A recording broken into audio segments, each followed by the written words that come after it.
Hi everyone, my name's Amelia Schrader and I'm here from Explore and More, the Ralph C. Wilson Jr. Children's Museum. And today we're going to be reading a book that I love called Bring Me Some Apples and I'll Bake You a Pie. And it's the story of Edna Lewis, who is a very famous African-American chef in New York City. And then afterward, we're going to be getting our apples painted so we have a nice fall craft in our house. So in your kits, you guys have apples, you have some paint. I only brought out green and red for my apples, but your kits have more colors than that, so you can use whatever color you want. And you also have paintbrushes. From home, you're gonna need some type of surface to paint on. I have a little tray, but you can also put newspaper down. You'll need some paper towel and a little cup of water so that you can rinse your brushes in between. So I'm gonna put my little tray off to the side while we read our story, and then we'll get that back out in a minute. Bring me some apples, and I'll make you a pie. A story about Edna Lewis.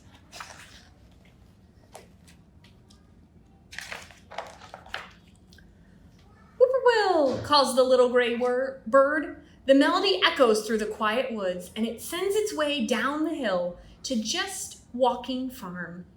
This is the sound Edna's been waiting for all winter long. Time to get up, she says, poking her sleepy little sister.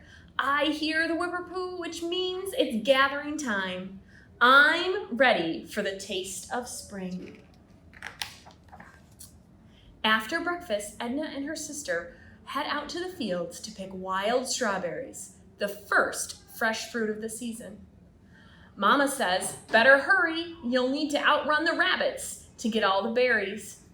Daddy says, fill as many baskets as you can, water's empty. Sister says, one for the basket, one to taste.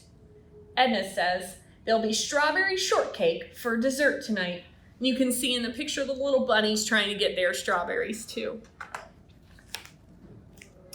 A few days later, with the chill almost gone from the early morning air, Auntie and the children gather wild green beans before the leaves unfurl, mustard, parsley, dandelion, and peppery watercress too. Says Auntie, a fresh crisp salad to nourish the heart and soul as well as the body. Edna recites, but I have never tasted meat, nor cabbage, nor corn, nor beans, nor milk or tea that's half as sweet as the first mess of greens. So some of those things you guys might grow in your gardens at home if you have a garden at home. I know growing beans is really common here in Western New York. So the catbird is back and the dogwoods are blooming. Edna follows Daddy behind a plow, pressing her bare feet into the soft, just-turned earth. The plow tosses up roots from the nearby sassafras tree, each piece a prize in Edna's hands. Edna says, I'll make hot tea from the roots and sweeten it with milk and molasses. Daddy says, sassafras heals what ails you. Sassafras makes you feel all right. Drink the tea in the morning and sleep all night. So it sounds like Edna's family uses all of the parts of the plant that they get. Spring turns into summer, and Edna leaves Daddy to a beehive she's found deep in the fragrant honeysuckle woods. He breaks the comb and gathers all the delicious dark amber nectar. Edna dips her finger in the bucket. Honey on hot biscuits sweetens the morning, she says, smacking her lips. Then she recites, a swarm of bees in May is worth a load of hay. A swarm of bees in June is worth a silver spoon. A swarm of bees in July is not worth a fly. A warm breeze is blowing and it's cherry picking time. Everyone races to the trees and up the ladders to fill buckets and bellies with ripe fruit. Edna says, a deep dish cherry pie, that will be the reward for all our hard work. Brother says, look at that bird in the cherry tree. He's eating them one by one. He's shaking his bill and getting his fill, and down his throat they run. So you can see the bird up here eating all the cherries too.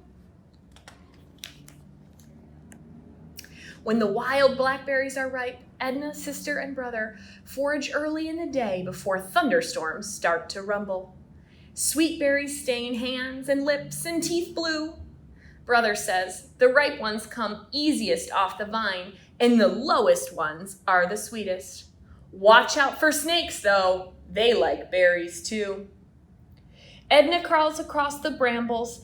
How about we make a summer pudding or a cobbler, or just have a bowl full of berries with sugar and cream?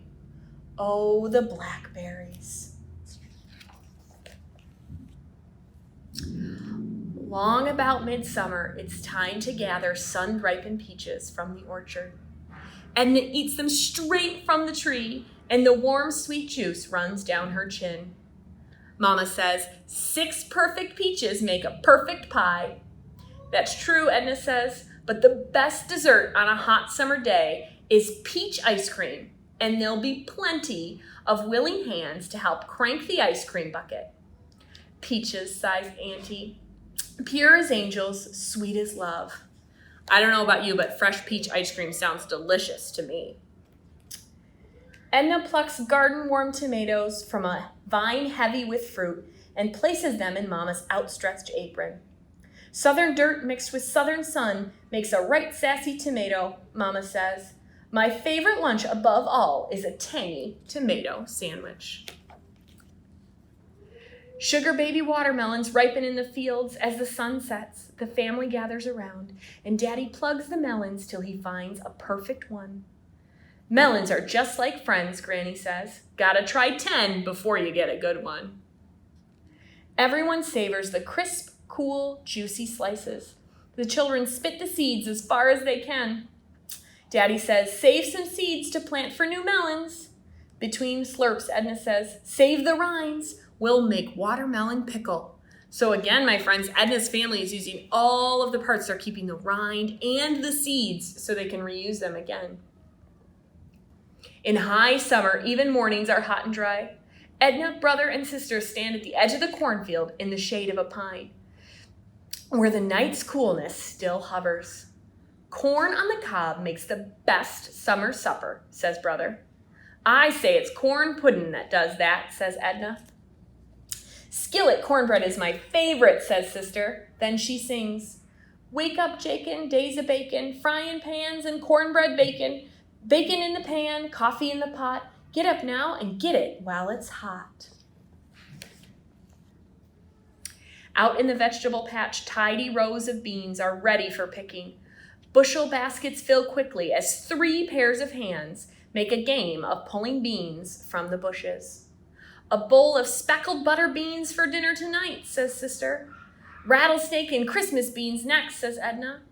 We're rich as kings as long as we have beans.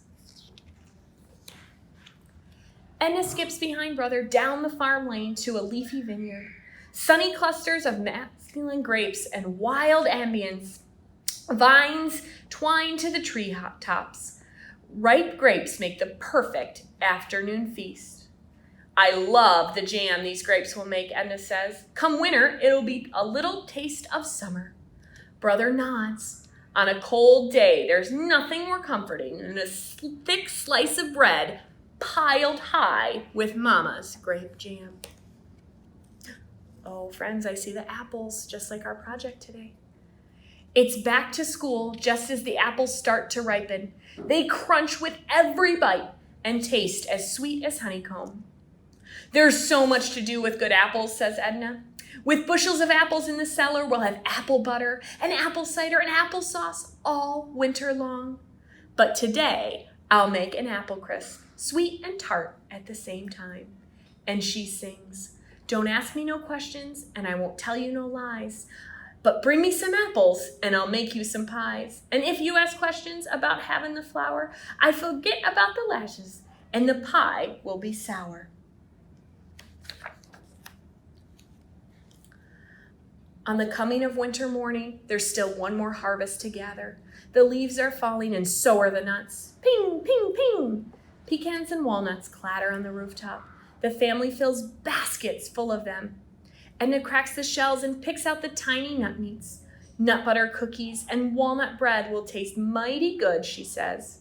Then Granny sings, raccoon up the pecan tree, possum on the ground. Raccoon shake the pecans down, possum pass 'em around. As the first snow falls, Edna inspects the cellar. It is full of good things, nut cakes and cookies, honey and jam, 3 kinds of dried beans. Rows of canned corn, jars of tomato, and crocks of pickles line the shelves. You can never have too much summer, says Edna. The house fills with the aroma of cooking, warming the spirit on a cold afternoon. Long winter ahead, says Daddy. Without winter, there'd be no spring, says Mama. That's right, says Edna. And come spring, we'll hear the whippoorwill call, then we'll all go gathering again. And friends, at the end of this story, you can see a picture of what Edna looked like in real life. And like I said, she was a very famous chef in New York City. And one of the things that's so cool about her story is this farm she lived on was called Freetown, Virginia. And it was established by her grandfather, who was a freed slave. And everything that they grew on their farm, they served with their community. So she really took that to heart when she became a famous chef. And most of her recipes were all from local produce or meat vendors that she would cook up in her yummy restaurants. So we try and teach the same thing here at Explore More when we have our Farm to Fork area. We love to show our friends that come to visit all about how different foods grow well right here in Western New York. And one of those things that grows really well right here in Western New York are those delicious apples that we talked about in our story. Now, this apple is not one you want to eat. This one is made of ceramic, but we're going to do a fun painting project today, my friends. And it's really easy. All you have to do is take your paintbrush and you can start painting on your apple. Now, I chose a red apple because red apples are one of my favorite kinds of apples, whether it's baking or just eating them raw. Now, my friends, you can do different colors if you would like. You don't have to do red. You don't even have to do green or yellow like our normal apple colors are. You can use your imagination and do any colors you would like. Once your apple is all finished being painted though, you want to make sure you leave it to dry at least overnight because you don't want to get fingerprints on it if you can help it. So the other thing that's really important to remember, my friends, is if you're going to switch colors, that's what our little cup of water is for. So even though my apple's not being done painting, I am just going to show you. See how we want to clean our brush? And then that paper towel is helpful too to dry off our brushes. And I'm going to get a little bit of green here so I can paint the leaf green. Just like that. You want to get all sides of it. And again, my friends, you don't have to paint your apples these colors. You can paint them any color you want. If you love green apples, maybe you'll do a green apple. You can also mix colors together to get a new color. And you can paint it however you want. And then when it's all dry, you'll set it on your shelf for you to look at and have a nice fall decoration in your home. My friends, I hope you had fun today with this program. We will see you again soon. And don't forget to come visit us at Explore More at Canal Side. Have a great day, everyone. Bye.